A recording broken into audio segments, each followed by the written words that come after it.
lealtad a nuestro Señor Jesucristo, hasta la última de sus consecuencias. Pero antes de que esas intérpides tuviera oportunidad de reducir, rápidamente se derritió ante el calor de una fogata, derrumbándose espiritualmente. Pedro tuvo que vérsela con su propia debilidad. Salomón escribió que a la gloria precede siempre la humillación, Proverbios 18:12, lo cual es una lección que Pedro y los demás discípulos aprendieron por la vía dura. Marcos 14 contiene una penetrante historia de contrastes entre el valor y la cobardía, entre la determinación y la negación.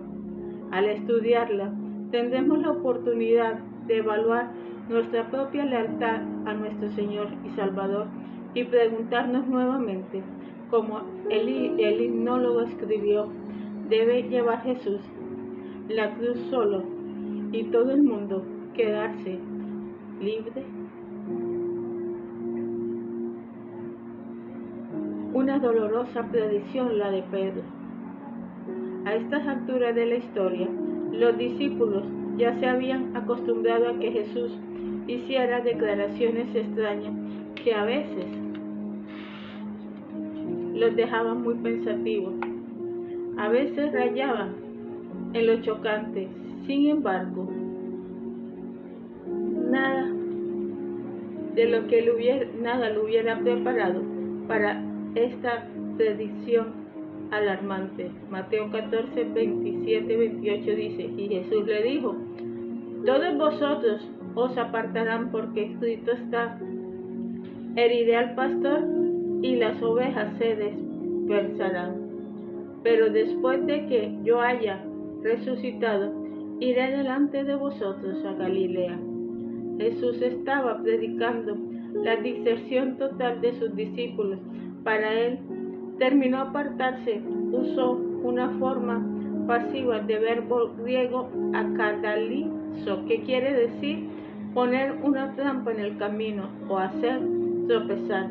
El Señor sabía que su arresto y sufrimiento subsiguiente harían estremecer esa firme resolución de los discípulos.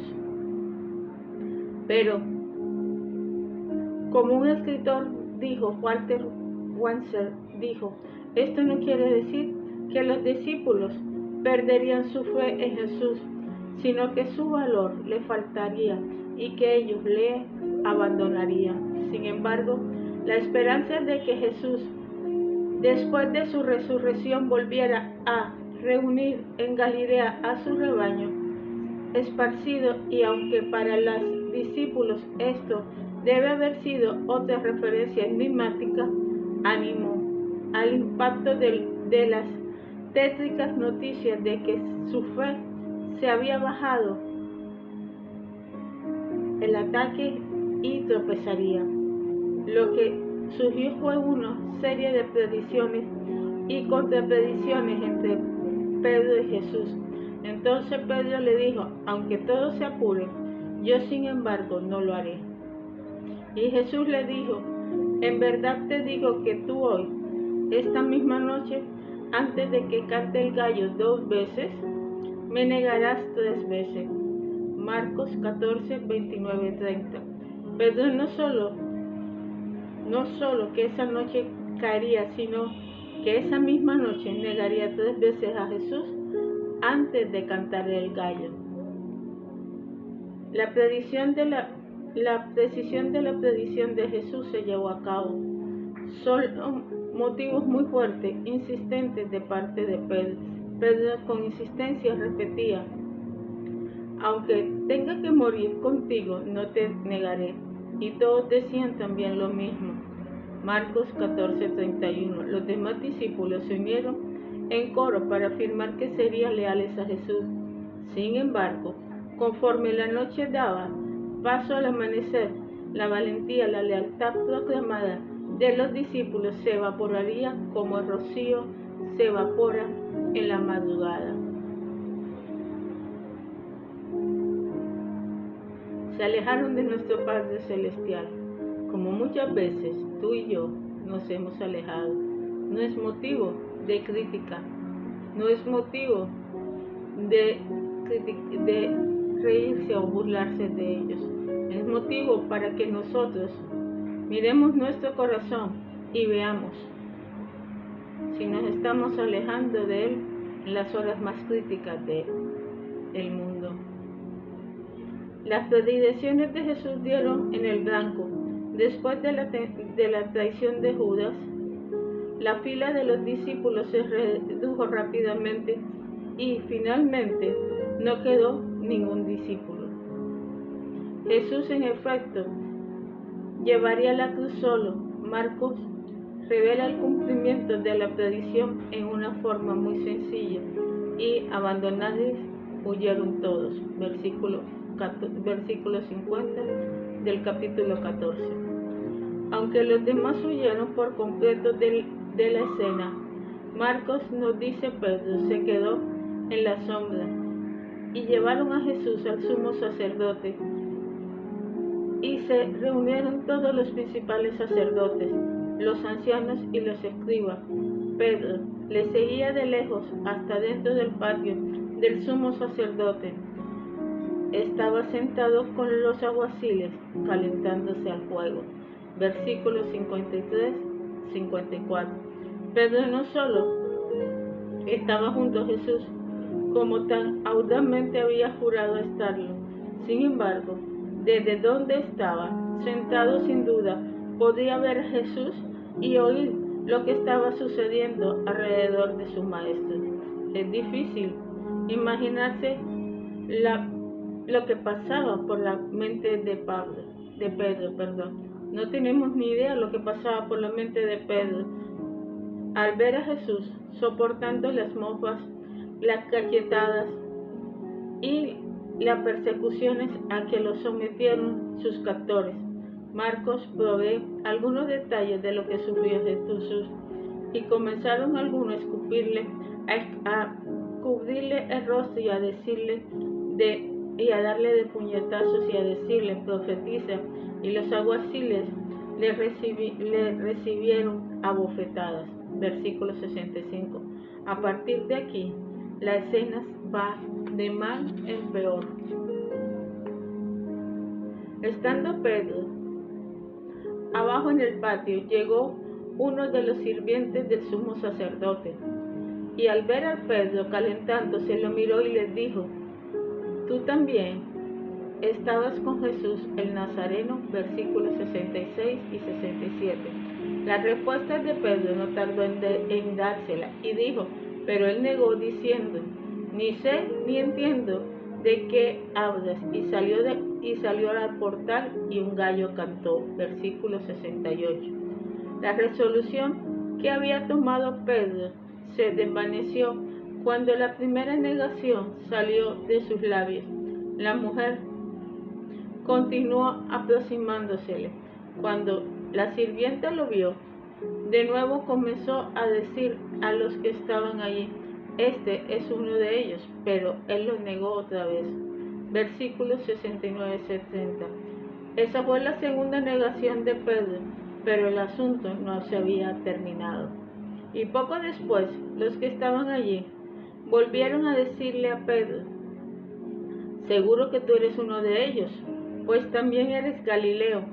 Pero él comenzó a maldecir y a jurar, yo no conozco a este hombre de quien habláis. Evidentemente, el acento de Pedro denunciaba sus raíces galileas. El discípulo se sintió acorralado y juró que no conocía a Jesús en absoluto. La profecía se había cumplido. Y al instante el gallo cantó por segunda vez. Entonces Pedro recordó lo que Jesús le había dicho, antes de que cante el gallo, me negarás 3 veces, y se echó a llorar. Mateo 14:72. Hermoso, ¿verdad? Sabemos que los discípulos de Jesús también tuvieron debilidades, como nosotros. No fueron los superapóstoles, fueron personas comunes y corrientes con debilidades. con sentimientos, con temor y con angustia. Esto nos demuestra que Jesús escogió a personas sencillas, personas que tenían sus debilidades y que tenían sus emociones. El corazón de Pedro se llenó de remordimiento cuando el segundo gallo resonó en la noche. Era natural pensar que todo se había acabado. 3 negaciones, una mirada dolida de Jesús y el relato del capítulo 14 deja a Pedro en algún lugar en Jerusalén solo con sus lágrimas. ¿Cuántas veces tú lo has negado?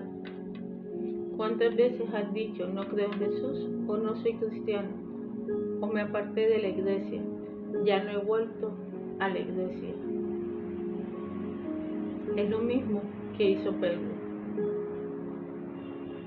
Si estás o te encuentras en esta posición, recuerda que es lo mismo que hizo Pedro. ¿Cómo puede una resolución tan audaz derretirse y convertirse en una completa negación? Lo más probable es que el miedo abrumó el corazón del apóstol Pedro y los demás pensaron que era muy atractiva la idea de seguir a Cristo bajo el reflector de las aclamaciones públicas. Un cierto entusiasmo acompañaba eso de pasar tiempo con Jesús, pero cuando las cosas se ponen difíciles, color de hormiga, cuando la mesa se voltean y su vida está en raya, las piernas de su fe se pusieron a temblar. El punto del enfoque de las palabras de Marcos resuena claramente, puesto que seguir a Cristo no es tan fácil. Probablemente te cueste a algunas personas todo. Entre esto, nuestros hermanos los islámicos, las comunidades indígenas, los judíos,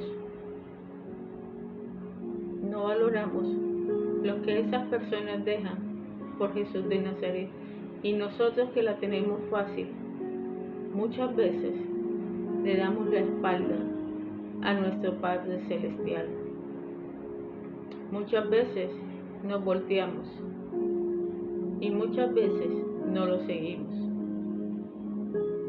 porque al primer tropezón salimos corriendo, a la primera oposición salimos corriendo, a la primera dificultad dejamos todo tirado.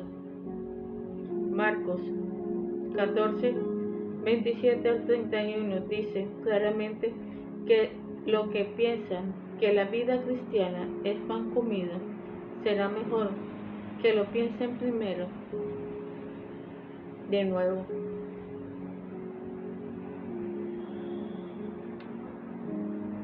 Y es cierto, piénsalo primero de nuevo.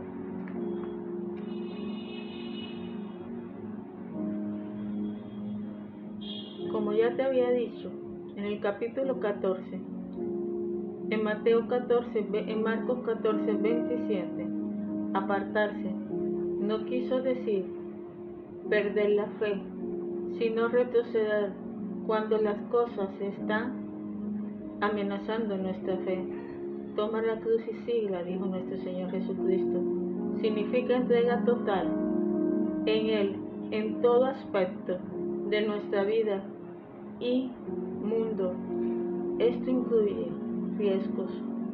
La mayoría de nosotros nunca nos hemos encontrado en una situación en que de nuestra vida decisiva literalmente dependa de nuestra fe, de vida o muerte. Sin embargo, todos tenemos grandes oportunidades para testificar de nuestra confianza en Él. Cuando el miedo nos echa al suelo, perdemos esas oportunidades y en efecto negamos a nuestro Señor Jesucristo. Hoy te invito a que escribas y digas cuántas veces dejaste a nuestro Padre Celestial. Recapacita en las veces que le has dado la espalda y recapacita en las veces en que te has alejado de Él. No perdiste tu fe porque ha vuelto, pero puedes perder otras cosas. Recapacita y medita en el amor de esa persona que tanto te ama y desea que tú cojas riesgos de predicar su palabra y su evangelio. No importa las veces que lo hayas negado, si te arrepientes de verdad, al igual que Pedro, Él te tomará otra vez en sus brazos y te llevará a los sitios que te corresponden y a lo que tiene preparado para ti. Lo malo es cuando no te arrepientes y le das del todo la espalda. No pierdas tu fe. No importa los obstáculos que tengas en el Evangelio, Dios te ama y quiere que tú seas su hijo y vuelvas a Él. A las 3 de la mañana, Pedro lo negó 3 veces. 40 días más tarde, 50 días más tarde, nuestro Padre Celestial, nuestro Señor Jesucristo, lo rectificó. Pedro se arrepintió de corazón y volvió a las filas de Jesús. Arrepiéntete de corazón si te has alejado y vuelve a las filas de aquel que te llamó. Vamos a orar. Hoy quiero orar por ti para que tú recapacites y cada día vuelvas a Él. Padre Celestial, en nombre de nuestro Señor Jesucristo, te pido por cada hermano que se ha alejado, que te ha dado la espalda, mi Dios. Yo te pido ahora, Dios eterno, misericordioso, que le toques el corazón y ellos vuelvan a ti, arrepentidos, Padre Celestial. Tú eres el Dios que lo perdona, Señor. 70 veces 7 perdonas las ofensas que te hacemos a diario. Yo te pido, Padre Celestial, por esas personas, aquellos que te han dejado por el mundo, aquellos, Padre Celestial, que tuvieron temor de decir que eran cristianos porque los podían matar. Yo te pido, Dios eterno, que tú los restaures y que tú los traigas, Padre Celestial, con cuerdas de amor. Tu vida, Señor, es lo más hermoso que nosotros podemos tener, y si se apartaron, tal vez, Padre Celestial, era porque no te conocían lo suficiente. Pero yo te pido ahora, Señor, que ellos vuelvan a ti, con manos extendidas los traigas y que los tengas siempre en tu regazo. Te doy gracias, mi Rey, por todo lo que haces, por este día, Padre Celestial, por tu amor, Señor, y por habernos elegido, Señor. Te doy gracias, Señor, por tu misericordia y porque tú estás siempre con nosotros. Que la bendición del Todopoderoso esté contigo y sus misericordias siempre sean grandemente derramadas en ti. Amén y amén.